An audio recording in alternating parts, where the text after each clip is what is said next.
വഖഫ് ഭൂമി കേസുകൾ ഇപ്പോൾ അനവധി രജിസ്റ്റർ ചെയ്തിട്ടുണ്ട്.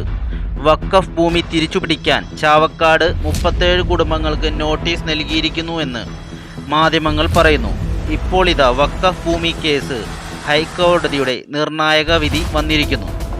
വഖഫ് ബോർഡിൻ്റെ പരാതി അനുസരിച്ചാണ് പോസ്റ്റൽ ഉദ്യോഗസ്ഥർക്കെതിരെ കേസ് രജിസ്റ്റർ ചെയ്തത്.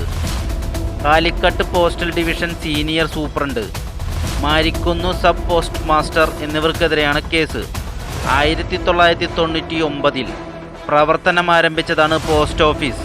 ഇത് വഖഫ് ഭൂമിയിലാണെന്നാണ് കേസ്. 2013 വഖഫ് ഭേദഗതി നിയമം നിലവിൽ വന്നത്. ഈ നിയമത്തിൻ്റെ അടിസ്ഥാനത്തിൽ പോസ്റ്റൽ ഉദ്യോഗസ്ഥരെ പ്രതി ചേർത്ത് കേസെടുക്കുകയായിരുന്നു.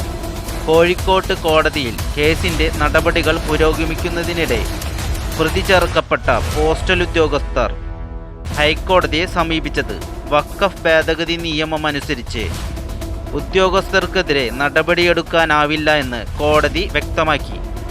നിയമം നിലവിൽ വന്ന കാലവും പോസ്റ്റൽ ഓഫീസ് സ്ഥാപിക്കപ്പെട്ട കാലവും തമ്മിൽ അന്തരം പരിഗണിച്ചാണ് നടപടി.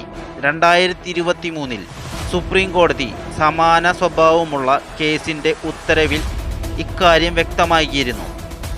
ആ ഉത്തരവും കൂടി പരിഗണിച്ചാണ് വഖഫ് ഭൂമിയിലെ കയ്യേറ്റങ്ങളുമായി ബന്ധപ്പെട്ട പ്രോസിക്യൂഷൻ നടപടികൾക്ക് മുൻകാല പ്രാബല്യമില്ലെന്ന് ഹൈക്കോടതി വ്യക്തമാക്കിയത്.